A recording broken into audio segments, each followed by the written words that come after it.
नमस्कार।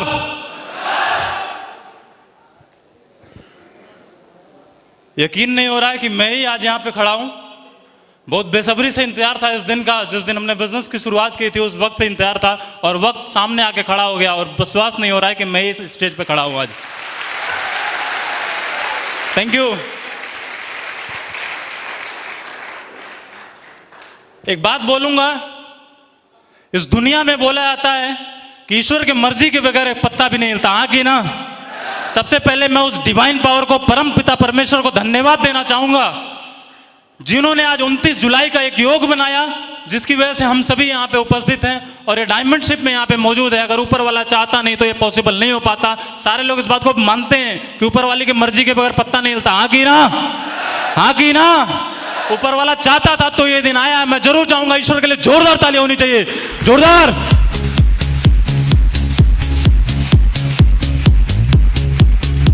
Thank you. धन्यवाद मेरे पेरेंट्स का, मम्मी पापा का, जिन्होंने बड़े प्यार से पाला है मुझे।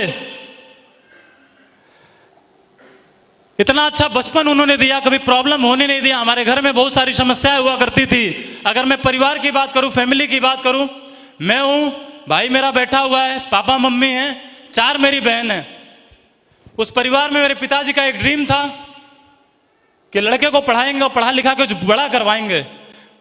उनके दिमाग में बात सिर्फ और सिर्फ इस वजह से थी क्योंकि मेरे पिताजी भी कुछ करना चाहते थे, कुछ बड़ा करना चाहते थे, लेकिन हमारे बाबा के पास इतना पैसा नहीं था कि उनकी पढ़ाई कंप्लीट करा पाए। उनके दिमाग में कसक था, पैसा नहीं था तो उनके दिमाग में कसक था कि हम नहीं उस लेवल पे पहुंच पाए तो क्या फर्क पड़ता है, लेकिन एक बार बेटे को पहुंचाना है। तो उन्होंने जो भी जीवन में कमाया, जो भी वॉटेवर, आपको मैं बताता हूं, मेरा घर झोपड़ी का घर है, 4 बहन 1 भाई, मम्मी पापा,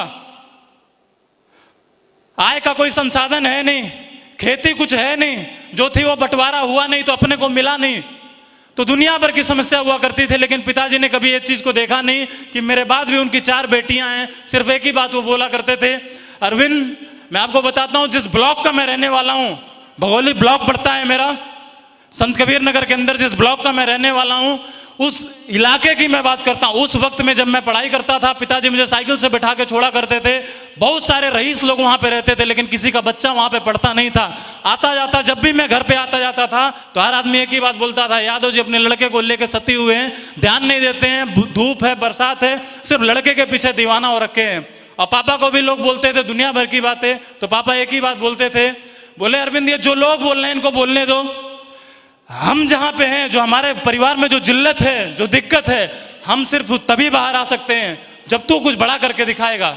रिश्तेदारों में भी जब भी मैं जाता था, किसी भी जानने वाले व्यक्ति से मिलता था, हर आदमी एक ही बात बोलता था, पिताजी आपके बहुत मेहनत करते हैं, मेहनत बेकार नहीं होनी चाहिए पिताजी की, और कुछ जल्दी से बड़ा करके दिखाओ आप। तो मैं छोटा था, मेरे बस की बात नहीं थी, मैं समझ भी नहीं पाता था उतनी बातों को, लेकिन हर व्यक्ति ये बात बोलता था तो दिमाग में एक बात रहती थी, यार कुछ बड़ा करना है। जैसे तैसे करके पढ़ाई हुई, और मैं भी बताता हूं, पढ़ाई करने के लिए भी हम अफोर्ड नहीं कर सकते थे। आईसीएसई बोर्ड में मैं पढ़ता था, जहां पे पॉसिबल नहीं था कि मजदूरी करके लड़के को वहां पे पढ़ाया जाए।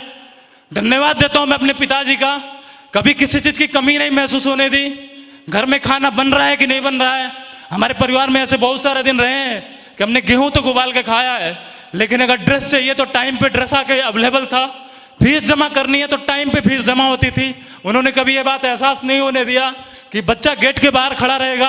बहुत मेहनत करा उन्होंने। सिर्फ जब भी मैं उनको मिलता था, जब भी मैं उनको देखता था, तो सिर्फ एक ही बात होती थी, साला अंदर से एक बात रहती थी, यार कुछ बड़ा करके दिखाना है, लेकिन उसमें मैं खरा नहीं उतर पा रहा था। पढ़ाई लिखाई जैसे तैसे हुई, 9th हुआ, हाई स्कूल हुआ, बहुत बार तो ऐसी इतनी दिक्कत हुई कि ब्याज पे पैसा लेके एडमिशन कराया गया। कभी किसी से मांगा जाता था, कभी किसी से मांगा जाता था, लेकिन व्यवस्था हो नहीं पाती थी। जैसे तैसे करके पढ़ाई हुई, हाई स्कूल में पास हुआ, इंटर किया। पिताजी का सपना था, डॉक्टर बनाना चाहते थे। इंटर किया मैं, अपीयरिंग इंटर में मेरा सीपीएमटी में सिलेक्शन हो गया। और सिलेक्शन होने के बाद आप सोच के देखिए, जिस परिवार में खाने की व्यवस्था नहीं है, गेहूं उबाल के खाया जाता था। हमारे घर में बहुत सारे ऐसे दिन हुआ करते थे, दूसरे के वहां से रात में 9-9 बजे आटा मांग के आता था।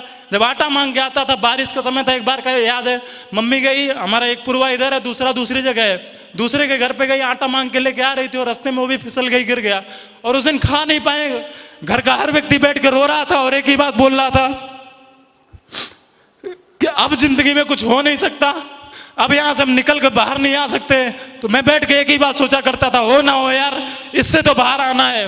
पढ़ाई लिखाई किया, इंटर पास आउट किया, फिर इंटर में ऊपर वाले का आशीर्वाद रहा।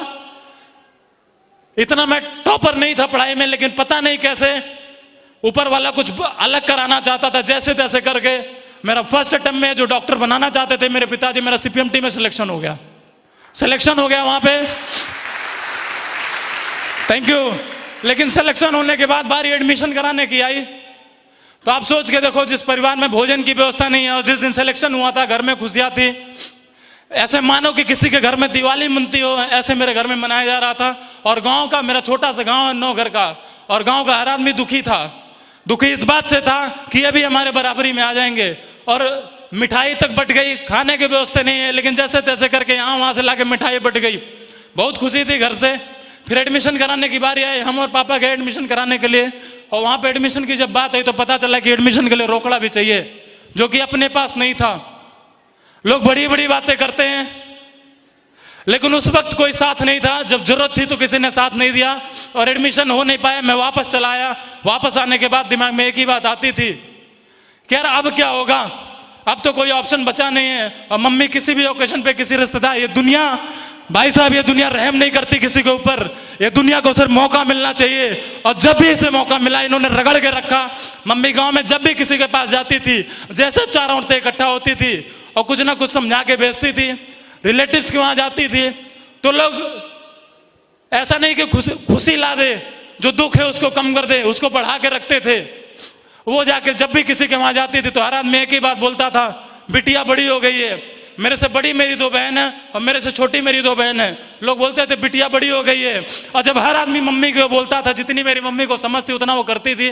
जब हर आदमी ये बात को बोलता था तो मम्मी आती थी, पिताजी के सामने बैठती थी, और बैठ के जो बात वो बोलते थे वही बात बोल के पिताजी से लड़ती थी। मैं साला सामने बैठा रहता था, करना बहुत कुछ चाहता था, लेकिन अपने पास कुछ भी ऐसा मौका नहीं था कि करके दिखाऊं, कुछ करूं कि ये वाला जो लफड़ा है खत्म हो जाए। और मैं हट के किनारे निकल के चला जाया करता था। सोचता था भगवान इससे बाहर कैसे आ सकते थे, जो इन्होंने पढ़ाया वो भी खत्म हो गया। अब हमारे पास कोई ऑप्शन नहीं है, कोई मौका नहीं है, अब क्या होने वाला है। और लोग जब बात करते थे, रिश्तेदार ऐसे बात करें, आदमी बोलता सर क्या जरूरत है इतनी दम लगाने की, जीवन मिला है, जीना चाहिए, क्या जरूरत है पैसे कमाने की, क्यों पैसे की आप बात करते हो। लेकिन भाई साहब मैं एक ही बात बोलता हूं, उस वक्त तक आपको पैसे की जरूरत नहीं है। जब तक आपको जरूरत नहीं है उस वक्त तक पैसे की जरूरत नहीं लगती है। लेकिन जिस दिन पैसे की जरूरत होगी, जो भी बंदा बोलता, कोई व्यक्ति आपका साथ देने के लिए तैयार नहीं है। क्या बोलते हैं सारे लोग, क्या बोलते हैं सारे लोग। जब जरूरत पड़ी तो किसी ने साथ नहीं दिया, और उसके बावजूद लोग ताने मारा करते थे कि बहन की शादी करना, बोला यादव जी बिटिया की शादी करना। मेरा एक रिश्तेदार था, उसने बोला शादी होगी तो हम टेंट लगा देंगे, किसी ने बोला साला बर्तन दे देंगे, कोई बोला कि मंदिर में शादी कर दो। यहां तक लोग बात किया करते थे, और ये सुन के हम खड़े रहते थे। नाकाम थे, कुछ कर नहीं सकते थे, मौका था नहीं, क्या करे जिंदगी में। लेकिन थैंक्स गॉड ये बिजनेस सेफ शॉप बना हुआ है ऐसा कि एक नॉर्मल आदमी को लाके यहाँ पे ला सकता है। और उस समय मैं सोच रहा था कि अब जिंदगी में कोई मौका नहीं है। तरह तरह के ख्याल दिमाग में आते थे कि ये कर लूँ, वो वाला काम कर लूँ, ये गलत काम कर लूँ, वो सही कर लूँ, दुनिया भर की बातें आती थी। लेकिन उस वक्त में ये बिजनेस जहां पे आज हम हैं, ये बिजनेस एक अननोन व्यक्ति के माध्यम से मिला, और बिजनेस का प्लान उन्होंने दिखाया। उन्होंने पूछा आप क्या करते हैं, मैं बोला सर मैं पढ़ाई करता हूं। उन्होंने बोला ये बिजनेस है आपके पास, बोला इसके बाद क्या करोगे। मैं बोला मेरा ऐसा ऐसा सिलेक्शन हुआ था, पैसा नहीं था, एडमिशन नहीं हो पाया है। तो उन्होंने बोला ये बिजनेस आपके पास है अरविंद जी, जो आप चाहते हो, जो आपकी चाहत है, घर बनाना चाहते हो घर भी बनेगा, बहन की शादी करना चाहते हो बहन की शादी भी होगी, जो ताने मारते हैं उनका मुंह तोड़ जवाब भी मिलेगा। और उनकी आंखों में मैंने चमक देखा, वो सामने खड़े थे, तो मेरे अंदर से पता नहीं क्यों अननोन व्यक्ति को कोई भरोसा नहीं करता, मुझे भी नहीं हो रहा था। एक वक्त में ऐसा भी लगा कि जानता नहीं हो, पता नहीं कैसा होगा कि नहीं होगा। लेकिन उन्होंने प्लान देखा तो पता नहीं क्या ईश्वर का धन्यवाद कि बात मुझे समझ में आई, और मैंने बिजनेस की शुरुआत की। और बिजनेस की शुरुआत करने का भी स्थिति ये था मेरे भाई, जहां पे खाने की व्यवस्था नहीं है वहां पे पैसे चाहिए ज्वाइन करने के लिए, एक प्रोडक्ट खरीदना होता। हाँ की ना, हाँ की ना। मैंने ना पापा को बताया ना मम्मी को बताया। मेरी बड़ी बहन थी, उसके पास कुछ पैसे रखे रहते थे, जैसे तैसे करके मैं उसको समझा के जबरदस्ती करके जैसे भी करके पैसा लिया, और गुरुदेव के अकाउंट में पैसा भेज दिया। फोन आया था गुरुदेव का सुबह में कि अरविंद जी एक बंदा रेडी है ज्वाइन करने के लिए, अगर आज आप पेमेंट भेज दोगे तो आपके नीचे वो बंदा आ जाएगा। तो मैं जोर शोर से लग गया कि पैसा आना चाहिए, जैसे तैसे करके पैसा आना चाहिए। पैसा आया, मैं गुरुदेव के अकाउंट में भेजा और भेजने के बाद फिर मैं काम करने की शुरुआत किया। फिर उन्होंने मुझे बिजनेस के बारे में बताया, लखनऊ बुलाया और एक मीटिंग में मुझे बैठाया। और मीटिंग में आने के बाद जब ऐसे माहौल में देखा तो मुझे लगा मैं प्लान तो ऐसे ज्वाइन कर लिया था सामने फोल्डर पलट के, लेकिन जब मीटिंग के अंदर आया तो एक ही बात समझ में आई, हो ना हो अरविंद, अगर ऐसे संगत में रहेंगे, ऐसे लोगों के साथ में रहेंगे तो बड़ा कुछ नहीं हो पाया मुझे मालूम नहीं, लेकिन अगर ऐसे लोगों के साथ में रहेंगे तो इनकी जिंदगी में इतना बड़ा हुआ है तो अपनी जिंदगी में कुछ तो हो जाएगा। जो ताने मारते हैं वो ताने मारने वाली बात खत्म हो जाएगी, बोला इतना तो खत्म हो जाएगी। Thank you. और वहीं स्टेज पे एक बंदा आया और आकर टेस्टमनी दिया, बोला महीने का मैं 1 लाख कमाता हूं। बात मुझे कुछ नहीं समझ में आई, लेकिन वो बात मुझे परफेक्ट बैठी। मैं देखा उसको और अपने आप को, ठीक हूबहू मेरी तरह बंदा था। वो भी बताया मैं ज्यादा पढ़ा लिखा बंदा नहीं हूं, इंटर पास आउट हूं। मैं बोला मैं भी इंटर पास आउट हूं, अगर ये 1 लाख कमा सकते हैं, इनके अंदर ये दम है, तो मैं भी कमा सकता हूं। और मैंने डिसीजन लिया, बिजनेस को शुरुआत किया काम करने की। फिर मैं वापस गांव चला गया क्योंकि मेरा लखनऊ में कोई जानने वाला नहीं था। मैं वापस अपने गांव में चला गया इस बिजनेस के बारे में लोगों से बताने। और मुझे इससे उम्मीद थी कि मैं बताऊंगा, मेरे ढेर सारे दोस्त हैं वो तुरंत ज्वाइन कर लेंगे, मेरे रिलेटिव हैं वो लोग शुरुआत कर लेंगे, लेकिन हुआ कुछ उल्टा। मैं लोगों को बताता था, लोग ज्वाइन नहीं करते थे और उल्टा मुझे भी समझा के भेज देते थे। और लोग ये भी बोलना चालू कर दिए, पागल हो गया भाई लड़का, सिलेक्शन हुआ सीपीएमटी में, एडमिशन कराने के पैसे नहीं थे, पागल हो गया, करोड़पति बना रहा है, करोड़पति बनाने के चक्कर में पड़ा हुआ है। मैं बताता था ये बिजनेस प्लान है और ज्वाइन कर लो आप, और आप कमा सकते हो 1 साल में 40,95,000 रुपया। और जैसे 40,95,000 बोला, तुरंत फोल्डर उल्टा पलट दिया और बोला बेटा अभी तू घर जा, अभी ये सब ऐसा कुछ होता नहीं है, ऐसा कुछ चलता नहीं है। तो मेरे भी दिमाग में 1 सेकंड के लिए कंफ्यूजन आ गया। मैं बोला कि यार ऐसे ऐसे लोग बोल रहे हैं। मैंने गुरुदेव को फोन किया, बोला सर आप तो बोल रहे थे घर बनेगा, गाड़ी आएगी, ये होगा वो होगा, यहाँ तो ऐसा कुछ भी होने वाला नहीं है। उन्होंने बोला चलो मैं बिजी हूँ, मैं बात करता हूँ। फिर शाम को उनका कॉल आया, फिर उन्होंने फिर एक बात मुझे समझाई, जानना चाहते हैं?